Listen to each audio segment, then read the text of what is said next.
그때 4년간 아이들 가르치면서 저보다 하늘나라로 먼저 간 학생들이 몇 명 있었거든요. 근데 그 아이들이 사실 우리 백혈병과 난치병이라고 하면 굉장히 이제 좀 우울하고 힘이 없고 그럴 것 같은데 아니에요. 애들이 하나라도 더 배우려고 너무너무 살고 싶었던 아이들이 가슴에 묻고 이제 떠나보내면서 와, 오늘이 진짜 마지막 수업 될 수 있겠다, 얘네들한테. 그리고 진짜 마지막 수업이라면 나는 뭐를 가르쳐야 될까? 하인즈 코엇이라는 정신분석학자가 공감은 마음의 산소라고 표현했어요. 그러니까 뭔가 아이들이 점점 부유하는 우주인처럼 어디 이렇게 닷을 내리지 못하고 이렇게 교실을 배회하는 학생들이 점점 늘어나는 게 되게 안타깝거든요. 그래서 어떻게 하면 이걸 해결할 수 있을까라고 생각을 했을 때 그럼 이걸 루틴처럼 교실에서 하세요? 네, 애들이 피곤해 보이거나 너무 산만하다 느껴질 때 굉장히 즉각적인 효과가 있고요.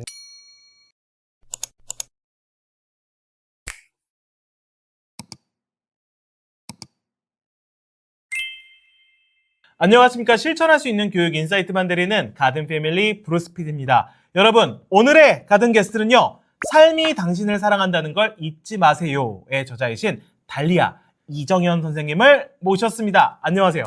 안녕하세요. 저는 지난 20년 동안 학교 안팎에서 다양한 교육들을 하고 있는 달리아 이정현이라고 합니다. 선생님. 굉장히 특이한 이력이 있으십니다. 네. 교사가 되신 지 3년 만에 그만두시고 13년 만에 교직으로 돌아오셨어요. 네. 혹시 그간 어떤 일이 있으셨는지 좀 말씀 부탁드릴까요?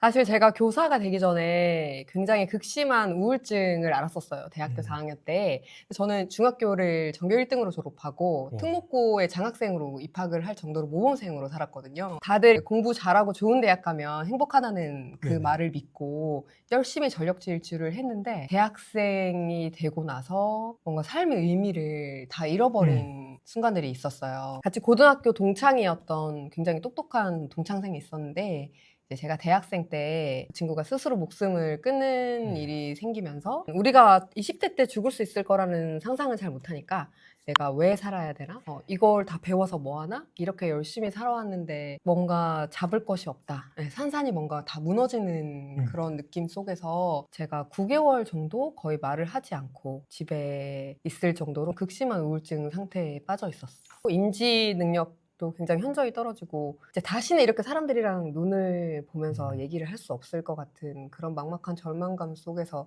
오랜 기간 있었죠. 그걸 뭐 부모님이나 많은 사람들의 도움으로 우울증을 극복하고 결국 교사가 되었는데 교실 현장에서 과거의 저 같은 아이들을 굉장히 많이 만난 것 같아요. 그런 뭔가 삶의 목적이나 의미 없이 전력 질주만 하고 있는 아이들, 학교 현장에 계신 분도 그렇고 모두가 많이 느끼시겠지만 ADHD, 우울증, 불안장애 이런 학생들이 나날이 늘어가고 있잖아요. 아주 작은 시험에도 뭐 수행평가나 영어 단어 시험? 아이들이 한두 문제 덜 맞는 거에 대해서 손을 벌벌 떤다거나 힘들어하는 모습들을 보면서 과거의 저를 봤던 것 같아요. 초등학교 5학년 남학생이 저한테 찾아와서 선생님 죽고 싶어요 라고 하는데 근데 제가 그 아이한테 대답을 제대로 할 수가 없는 거예요. 나도 죽고 싶었고 나는 이렇게 열심히 살았는데 우리가 어렸을 때부터 요즘에 뭐 4세고시, 7세고시라는 말도 나오잖아요. 우리가 열심히 치열하게 행복하기 위해 살아가는데 왜 이토록 불행할까? 이 고민을 잠을 자지 못했던 것 같아요. 며칠 동안 잠을 자지 못하고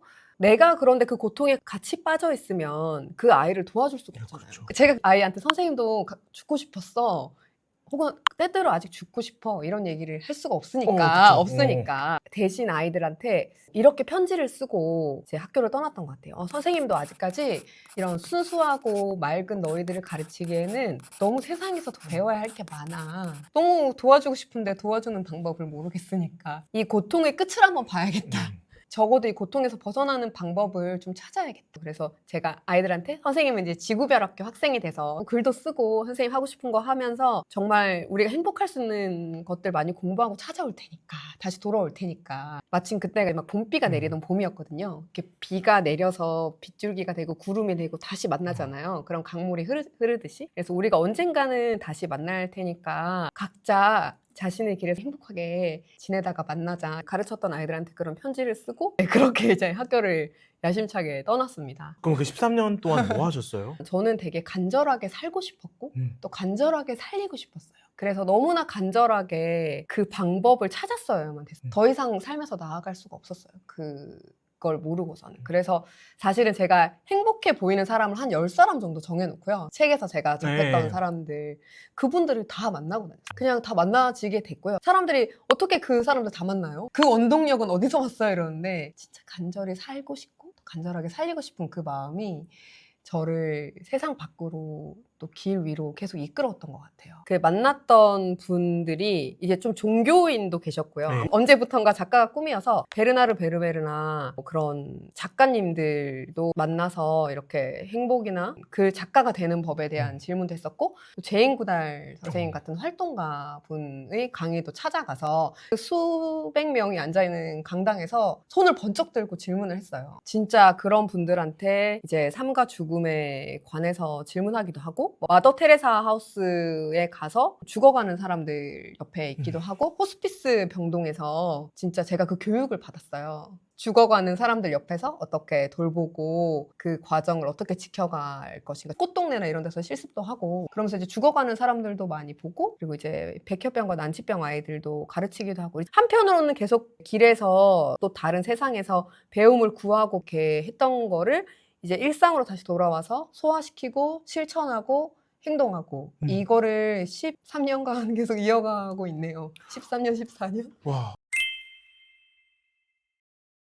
백혈병과 난치병 아이들을 가르치셨다고 들었는데요. 네. 정말 여러 가지들을 느끼셨을 것 같은데 말씀 한번 드려도 될까요? 서울시 교육청에서 건강장애 학생들을 위한 학교를 운영해요. 꿀맛 무지개 학교라는 학교를 운영하는데, 치료를 보통 받고 하다 보니까 아이들이 학교에 가지 못하거든요. 그래서 이제 화상 수업을 해요. 아이들이 병원이나 집에서 수업을 할수 들을 있어요? 수 있고, 오. 학습 결손이 없고 출석도 아, 할 수 인정이 있게 돼요? 인정이 오. 되는 그런 학교가 있어서 그 학교에서 4년간 아이들을 가르쳤어요. 음. 그 제가 만났던 아이 중에 제일 행복했던 학생이 있었어요. 6학년 학생이었고 키와 덩치도 되게 큰 학생이었어요. 제가 당시에 그 친구 영어를 가르쳤거든요. 네. How are you? 이렇게 데일리 루틴 하는데 How are you? 이러면은 그냥 되게 해피, 진짜 맨날 이러는데, 근데 그냥 해피하는 게 아니라 진짜 행복해 보이는 거예요. 수업 끝날 때마다 그렇게 얘들아 사랑해, 선생님 사랑해요 이거를 약간 어눌한 발음으로. 그 친구는 그 6학년이었는데 3학년 때인가 4학년 때 뇌수술을 받고 이제 기억력이나 인지 능력이 좀 많이, 네, 그런 학생이었어요. 그전 수업에서 배웠던 거 잘 기억은 못해도 항상 빠지지 않고 행복해, 사랑해, 고마워 이 얘기를 달고 사는 거예요. 그래서 제가 어느 날은 그 친구한테 물어봤어요. 승준아, 너 어떻게 그렇게 행복한 거야? 선생님한테 그 비결 좀 알려줘? 그러니까 걔가 약간 어눌한 발음으로 갑자기 세상이 깜깜해져서 가족들이랑 친구들이랑 누나가 안 보였대요. 그런데 이제 다시 이제 불이 켜져서 보게 됐는데 다시 언제 꺼질지 모르니까 지금 많이 본다는 거예요.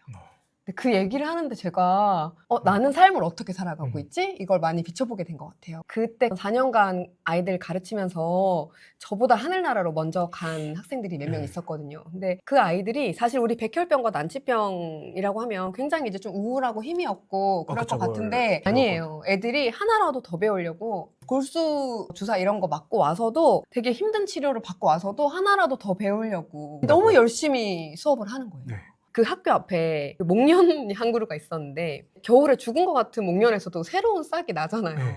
그런 생명력? 계속 이제 이어져가는 그런 생명력을 그 아이들을 통해서 배우게 됐고, 그리고 너무너무 살고 싶었던 아이들이 가슴에 묻고 이제 떠나보내면서 와, 오늘이 진짜 마지막 수업 될 수 있겠다, 얘네들한테.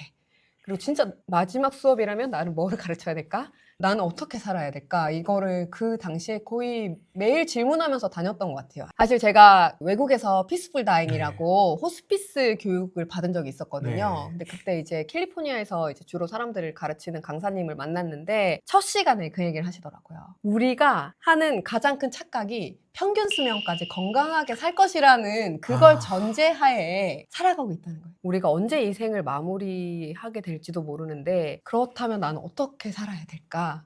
혹은 무엇이 남을까? 이 생에 무엇이 남을까? 진짜 중요한 건 무엇이고 진짜 성공이란 무엇인가 이런 거에 대한 생각을 많이 하게 됐어요. 또 만났던 학생 중에 90년대 가요를 엄청 좋아하던 학생이 있었거든요. 그러니까 엄청 큰 소리로 쉬는 시간마다 노래를 불러줘요. 화면을 안 끄고 호응하고 이랬던 친구인데 어느 날 얼굴이 이렇게 울룩불룩해져서 나타난 거예요. 그래서 뭐 약물 부작용이나 그런 게 보통 있으니까 그래서 이렇게 물어봤는데 이제 어머님께서 그 친구가 치료가 좀 잘 안 받아서 신약을 투입했었나? 아무튼 뭔가 증후가 되게 안 좋았어요. 그래서 저도 뭔가 좀 이상한 걸 감지하고 그 아이가 이제 만날 수는 없으니까 편지를 썼거든요, 아이한테. 근데 걔가 꿈이 자신과 같은 아픈 아이들을 돌보는 맞아. 의사가 되는 게 꿈이었어요. 장애를 딛고 의사가 되신 분의 책과 함께 아. 편지를 썼어요. 너도 얼른 나와서 이렇게 너 꿈을 펼쳐야지.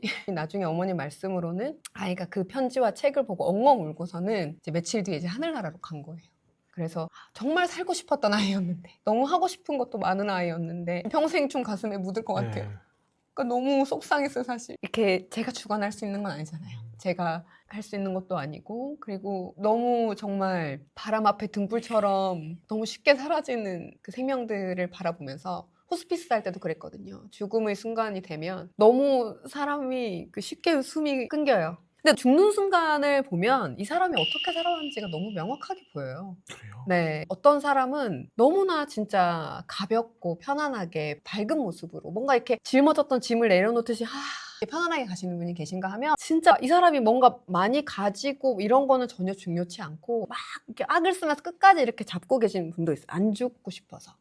그러면 나는 어떻게 살아야 하는가? 저는 그래서 사람을 살리는 게 무엇일까라고 했을 때 어떤 사람이 무언가를 되게 지극히 사랑할 때 나오는 힘이 있더라고요. 그래서 어떤 친구가 초등학교 2학년이었는데 백혈병이었어요. 근데 야구를 너무 좋아했어요. 그래서 유명한 야구 선수를 만나서 시구를 했어요, 이 친구가. 아, 실제로요? 네. 근데 그 이후로 아이가 굉장히 그 수치도 실제로 좋아졌다고 호전했어요? 들었고, 네. 그 초등학교 1학년이었는데 올해 이 친구가 대학생이 됐어요. 아, 진짜요? 그래서 입학 사진 보내주셨는데 어머님이 너무 행복하고 그리고 이 아이가 그 사랑하는 야구라는 그 대상이 그런 힘이 되어준 것 같아서 너무 기특하고 대단하고 대견하고 그런 마음도 들어요. 와. 그래서 그런 사랑하는 것들을 찾기 위해서 저는 아이들이랑 수업할 때 아이들에게 질문을 굉장히 많이 하는 편이에요. 그런데 그 질문이 저는 그 존재를 뒤흔들 정도로 혹은 새로운 세상을 열어주는 질문을 해야 한다고 생각을 해요. 예를 들어서 저는 질문한다는 건 사랑한다는 것이라고 생각하거든요. 연애 때 한번 돌아보세요. 이렇게 내가 누군가 이렇게 막 좋아요, 네. 사랑해요. 그러면 막 궁금하잖아. 이 사람 아이고, MBTI 그쵸, 뭐지? 그쵸, 그쵸. 네. 뭐 어떤 음식 좋아하지? 궁금하다는 건 그 사람을 사랑한다는 거예요.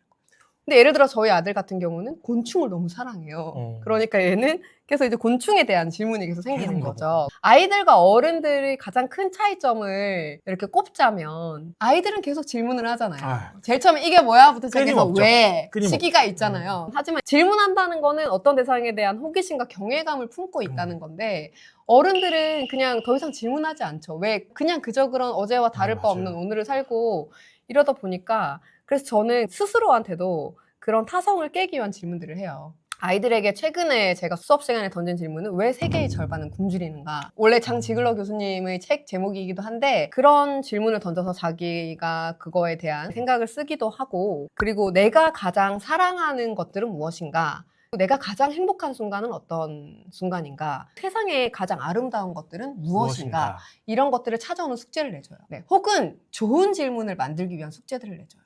아이들이 이런 질문을 던지고 나름의 답을 찾아와서 나누는 순간들을 너무 사랑하거든요, 아이들이. 그래서 예를 들면 가장 행복했던 순간이 언제냐 그러면은 추운 겨울에 집에 담요 안에 들어가서 귤 까먹을 때 맞아 나도 그래. 그리고 자전거 타고 지나가는데 시원한 바람이 불고 반짝이는 그 강가의 윤수를 바라볼 때 막 맞아 나도 그런 적 있어 막 이러면서 애들이 서로의 경험을 공유하면서 마음이 열리는 순간들이 있거든요. 가든 패밀리에서 사실 질문은 그냥 단골 시그니처죠. 키워드죠. 그럼요. 네. 네. 근데 이렇게 서사 있게 질문이라는 키워드를 주신 분 또 처음이시죠.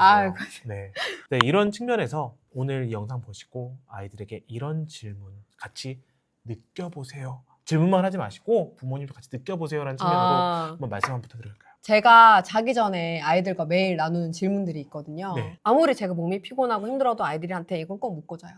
오늘 가장 감사한 순간들이 언제였어? 오늘 제일 행복한 점은 뭐였어? 이런 거를 아이들에게 물어요. 감사하고 행복한 걸 자꾸 물으면 그럼 아이들이 신기하게도 그 질문의 방향에 따라가요. 그리고 하루를 살면서 계속 감사하고 행복한 일을 이 친구들이 만들어요.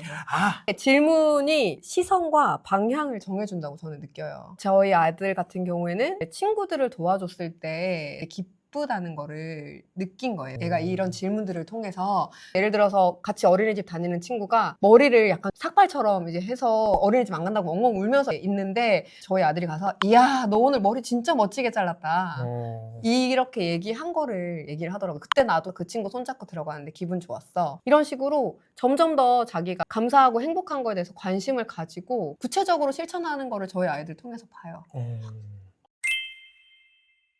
어떻게 하면 우리 아이들이 행복하고 자존감 높고 작은 것에서도 사랑을 느끼고 표현하는 아이가 될 수 있을까요? 제가 수년간 혹은 20년 가까이 다양한 교육 현장에 있으면서 굉장히 많은 사람들을 대상으로 프로그램을 진행했었거든요. 가족 프로그램을 진행할 때 제가 매번 느끼는 게 정말 사랑은 우리가 추상적이라고 생각하는데 사랑만큼 눈에 보이는 게 없다 하는 거를 그때 많이 느껴요. 사랑은 진짜 사실은 굉장히 구체적이고 눈에 보이고 피부로 느껴지는 거예요. 이렇게 제가 지금 바라보는 눈빛만 해도 이 사람 안에 이 사람이 나를 존중과 사랑의 태도로 그런 마음으로 나를 대하고 있는지 아닌지 우린 본능적이고 직관적으로 알잖아요. 그래서 저는 이런 자존감에 대해서 그리고 사랑에 대해서 우리가 누구나 알고 있다고 생각하지만 사실 구체적으로 실천하기는 굉장히 어려운 것들을 또 나눠보고자 해요. 그래서 첫 번째가 제가 아이들이랑 이것도 매일 하는 건데요. 진짜 아이들의 피부 그리고 골수까지 들어갈 수 있는 핵심 문장 한 문장을 늘 반복해서 들려주는 것이 필요하다고 생각해요. 예를 들어서 저도 아이를 낳고 나서 얼마 안 돼서부터 이 말은 제가 꼭 했거든요. 엄마한테 태어나줘서 고마워. 사실 진짜 고맙잖아요. 우리가 애 처음에 안았을 때 그 경이로움과 그 놀라움과 감사함이 있잖아요. 아무리 그 전에 침대에서 난리쳐서 막 내가 화가 났든 상관없이 어떤 힘든 하루를 보냈든 엄마한테 태어나줘서 너무 고마워. 근데 꼭 똑같은 문장을 필요는 없지만 아이에게 내가 진짜 마음에서 전하고 싶은 그 말을 반복적으로 매일 들려주는 거예요. 근데 최근에는 우리 아이가 맨날 그걸 듣더니 내가 할 말씀을 막 이러는 거예요. 그리고 내가 정말 태어난 것만으로도 감사를 받는 그런 소중한 존재구나? 이런 마음을 아이들이 늘 품고 있는 것 같아요. 그리고 두 번째로는 요즘에 선생님들도 많이 느끼시는데 이렇게 발이 붕 떠 있는 것 같은 학생들이 점점 늘어나요. 그게 무슨 말이냐면 하인즈 코엇이라는 정신분석학자가 공감은 마음의 산소라고 표현했어요. 그런데 어렸을 때부터 이런 공감을 받지 못한 아이들이 어떻게 되냐고 하면 왜 그래비티 영화 아시는지 모르겠는데 혼자서 우주선에서 떨어져 나간 우주인이 있어요. 그 무한하고 텅 빈 우주를 이렇게 떠다니는 우주인처럼 굉장히 공허한 상태로 평생 살아가게 된다고 얘기를 해요. 그렇다면 이런 공감, 마음의 산소, 사실 산소는 없으면 살 수가 없잖아요. 그렇죠. 그러니까 뭔가 아이들이 점점 부유하는 우주인처럼 어디 이렇게 닷을 내리지 못하고 이렇게 교실을 배회하는 학생들이 점점 늘어나는 게 되게 안타깝거든요. 그래서 어떻게 하면 이걸 해결할 수 있을까라고 생각을 했을 때 그 덴마크 교육에는 접촉 놀이를 하거든요. 수업 시간 과정 내에 접촉을 하는 놀이들이 있어요. 그래서 덴마크 격언에 쓰다듬으면서 괴롭히는 아이는 없다. 이게 무슨 뜻이냐면 좀 느낌이 오시죠? 이렇게 부드럽게 따뜻한 접촉을 한 아이들은 다른 존재들도 그런 태도로 대할 수 있다는 거죠. 그리고 피부는 사회적 기관이에요. 그래서 우리 스킨십이라고 하는데 이렇게 피부를 부드럽게 쓸어주고 만져주잖아요. 그러면은 아이들이 아 이게 내 몸의 경계구나. 그걸 느끼는 거예요. 네, 경계를 인식하고 이게 촉각이라고 하죠. 그리고 여기에 이 자리에 내가 있다는 걸 인식하면서 안정감을 느끼는 거예요. 그래서 저는 학교 수업할 때도 아이들한테 자기 몸을 이렇게 부드럽고 따뜻하게 쓰다듬어주는 자기 스스로요? 네. 그래서 이제 내가 나한테 먼저 이렇게 다정하고 따뜻하게 만져줄 수 있는 거. 어떨 땐 춥기도 하고 어떨 때는 불안하기도 한 내 몸을 이렇게 굉장히 사랑을 가지고 보살펴주는 거죠. 따뜻하게. 사실 처음 느껴보는 감정이에요. 아니 진짜로요.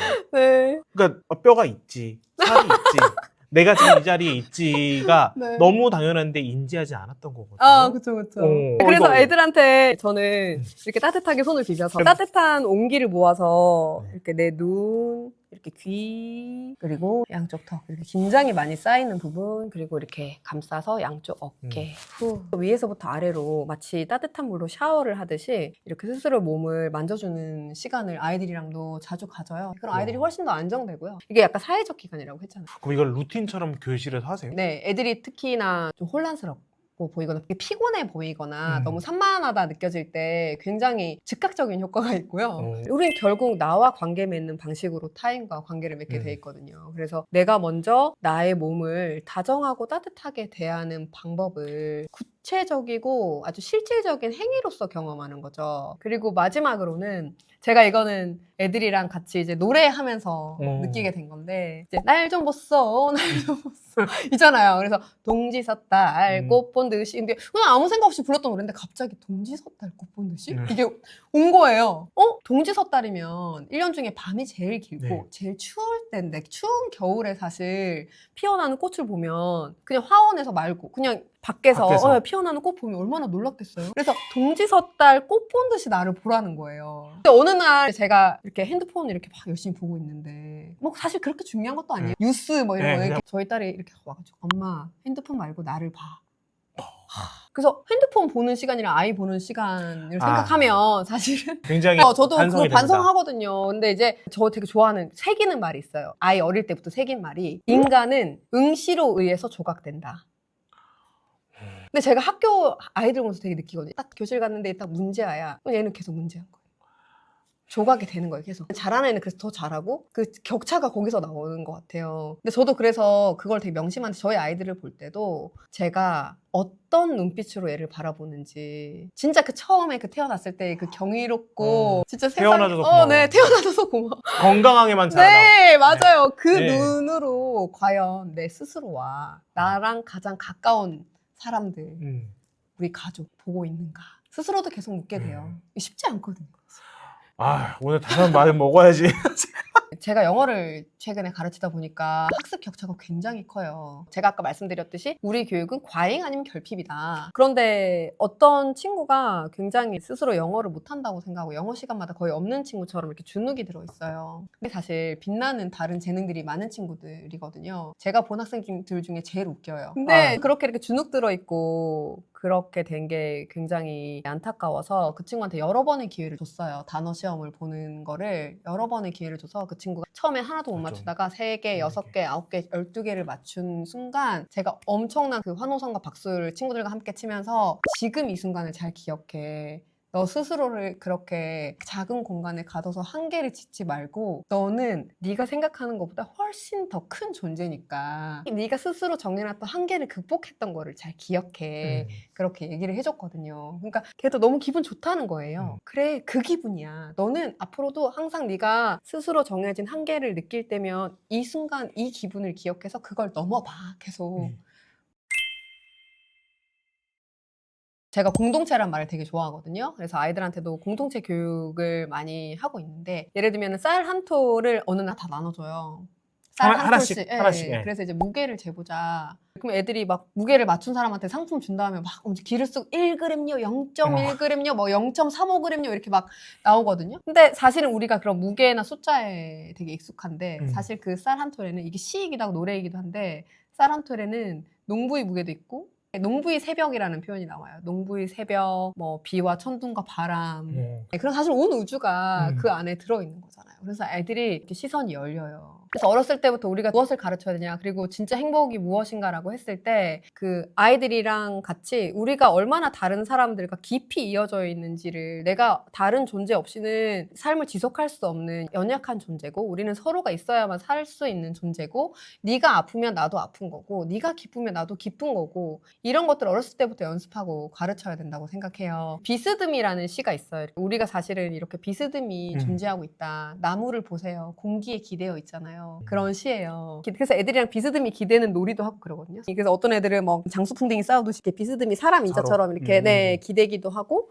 그리고 그런 것들을 몸으로 또 체험을 해봐요. 사실 우린 공동체, 아주 큰 몸 중에 아주 일부라는 거. 그렇기 때문에 당신의 행복이 나의 행복이 될 수도 있고, 우리가 서로의 고통과 불행에 더 많이 공감하고 더 큰 행복을 위해서, 진짜 그걸 위해서 공부를 하고 그걸 위해서 살아가야 되는 거 아닐까? 이런 생각들 많이 해요. 유튜브에서 교육 영상들을 보신 분들은 저 그렇게 생각해요. 진심으로 존중하고 존경하는 게 얼마나 재밌는 영상들이 많아요. 네. 유튜브에요. 그 수많은 유희 영상들을 클릭 안 하시고 우리 아이에게 조금이라도 더 네, 그럼요. 좋은 걸 주시기 위해 네, 클릭하시는 분들이고 네. 많이 애쓰시는 분들이거든요. 자, 우리 이런 어머님들, 아버님들께 한 말씀 해주신다면. 제가 늘 기억하려고 하는 게 있는데 숨은 들이마시는 만큼 내쉴 수 있어요. 그쵸? 한번 숨 들이셔볼까요? 네. 내가 숨을 얕게 쉬면 얕은 숨만 나오는데 숨을 깊이 쉬면 아주 길고 깊은 숨이 나오잖아요. 네. 그렇죠. 그래서 저도 계속 이렇게 여러 가지 역할을 하다 보면 숨이 계속 차올라요. 숨이 차요. 그렇죠. 근데 그러려면 의도적으로 되게 깊은 호흡을 하려고 하거든요. 내가 아무리 아이에게 사랑을 주고 싶고 내가 뭔가 좋은 것을 주고 싶은데 내 안에 사랑이 없으면 전해지지가 않더라고요. 그래서 어머님들 그리고 이 영상 보시는 분들 먼저 스스로를 너무 가혹하게 대하지 마시고 이미 잘하고 있다, 애썼다, 그리고 수고했다, 잘해왔다, 애썼어, 수고했어, 잘해왔어, 괜찮아. 사실 가족 프로그램 하면 이 한마디 다 무너져. 사실 이 얘기를 되게 듣고 싶은데 우리가 스스로한테 많이 해줘야 돼. 네. 잘하고 있다. 너무 애쓰고 있고 이미 충분하게 너무 잘하고 있어. 이 얘기를 이렇게 스스로에게 많이 연습하시고 스스로 나한테 이렇게 위로가 되는 말들, 공감되는 말들 많이 해주시고 스스로 많이 안아주시고 그 힘으로 우리 아이들 이렇게 더 많이 안아주시고 제가 책에도 썼는데 두 팔을 벌려 남을 안는 건 곧 나를 안는 일이라고도 썼거든요. 그래서 우리 아이들 따뜻하고 작고 귀엽잖아요. 그 아이들 더 크기 전에 더 많이 안아주시고 그 아이를 낳고 기르고 있는 내 자신도 더 많이 안아주시고 사랑하면서 그렇게 살았으면 좋겠습니다. 여러분, 오늘 영상 어떠셨나요? 오늘 영상이 도움이 되셨다면 구독과 좋아요 부탁드리고요. 우리 이정현 선생님의 신간도서 삶이 당신을 사랑한다는 걸 잊지 마세요에도 많은 관심 부탁드리도록 하겠습니다. 너무 수고하셨고 너무 고생하셨습니다. 영상 끝까지 시청해 주셔서 감사합니다.